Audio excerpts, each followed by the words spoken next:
All right. You ready to do this for the second time? I'm ready, but the question is, are you? Okay, I think so. Okay. Okay. So, will you please state your name, the name of the school you work at, and the name of the school district? Marissa DeHaven, Cedar Keys School, Levy County School Board. And what grade level do you teach, and what's the subject? High school math. I have eighth graders taking Algebra 1, also geometry, Algebra 2, liberal arts, and math for college readiness. All high school math. And what is a typical day like in your classroom? Kids come into my classroom starting at 8 o'clock.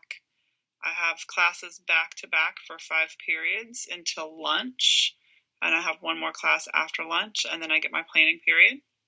We work on math skills from the time the bell rings until the end of class. They always beg me for free days, and it never happens. Ever? Not free days. No, we don't have free days. We've had one celebration day where we did do Pi Day, but they had to work with circumference and pi before they could get pi. But no free days. I know, because you said you had 6 different classes.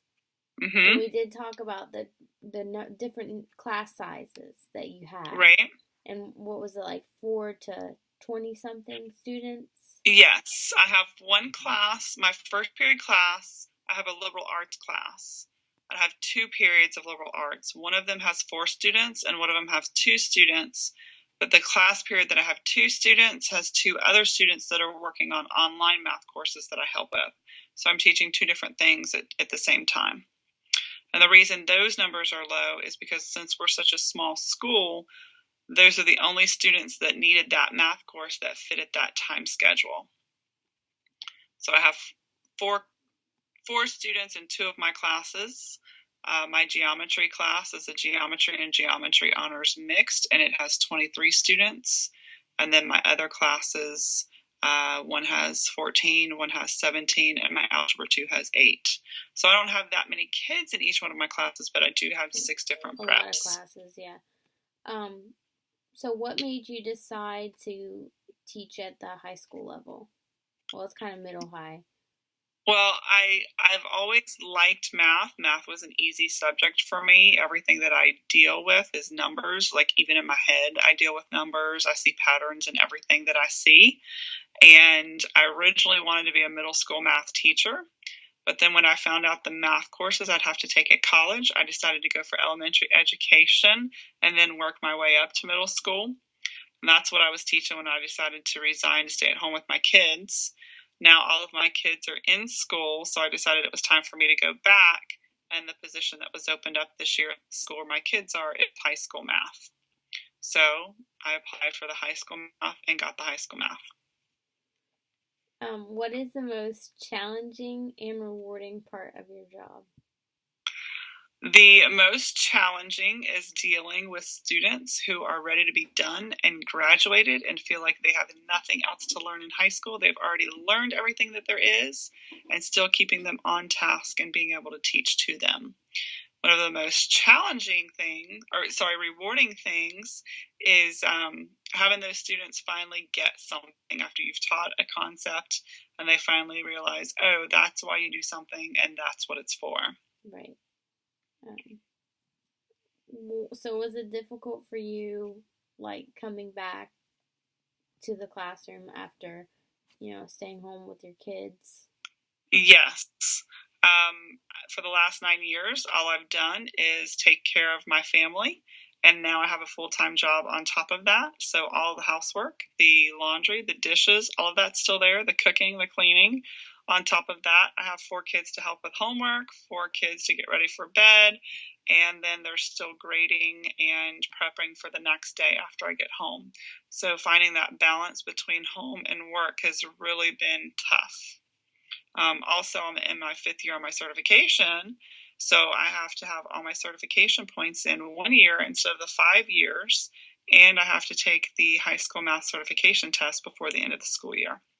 So it's been very stressful trying to fit all of that in. So how do you have to prep for that? For the certification test, part of that has been getting back into math and teaching things that I had forgotten that I've done before and relearning all of that. So as I'm teaching, I'm relearning math that's going to be on the certification test. Also, I use Khan Academy, which I tell my kids to use all the time to search for things. And I have a study guide prep, so I'm using that in any spare minute that I get, which is not very many of them. So I'm just praying that I'll be able to take that test and pass it the first time, and I won't have to take any more. So is it like only offered at a certain time of the year? No, it's pretty much offered whenever, but it's $200. And if you don't pass it the first time, the price goes up, and I only have a maximum of 3 times to take it. Okay. If I don't pass it, then I have to take college courses so that I can prove that I'm working towards the certification. So I understand. So I'm hoping for one shot, and that way I'll be good. Okay, so this is the last question. What advice would you give to a new teacher about classroom management at like the high school level? Okay, so start with some firm boundaries and make sure that the kids don't push you on those boundaries. They're going to test every limit that they can, and if you're not firm with what you say, they will walk all over you. Any time that you're in a classroom, observing, volunteering, subbing, whatever you do, look at what the teachers have set and kind of mimic what they've done. If they have a chaotic room, don't listen to anything that they say as far as management goes. If they have a works like clockwork room, the kids know what they're supposed to be doing. When they're finished, they know where it goes, what to do next without the teachers even telling them. That's a teacher that you need to make sure that you pay attention to. Jot down how they've learned that. Ask them questions on how they teach their kids to learn what their expectations are, and just ask questions to see what the best way is to follow those rules and guidelines that are set up in the beginning, and just don't be a pushover. That's hard with high schoolers because they want to push as far as they can.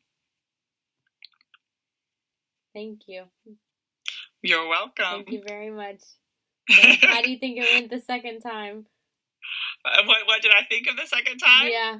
I think the first time was easier. Yeah. Well, thank you. I really appreciate this. You're welcome. Will you let me come observe your classroom sometime? Oh Lord, anytime you want to, you can check out my second and third period classes to see what not to do as far as classroom management. And then you can come back any other class and see what to do with those classes, because the second and third period that I have, they are the ones that like to push. They're the ones that are done and they're ready to be out of here. They want the free days. Oh yeah, well every class wants a free day. Every class wants a free day, but and they all want me to be absent. When are you going to be absent so we can have a sub? Because they think subs are free days, but they've only gotten 2 of those out of me this year. One was for a workshop that I had to go to, and then this past Friday I took off to go on a field trip with Micah. So they don't get very many sub days either. But well, thank you. So. You're welcome. And anytime you want to come and observe, you're more than welcome to. All right. Thank you, Miss Marissa. All right. We'll talk to you later. All right. Bye. Bye.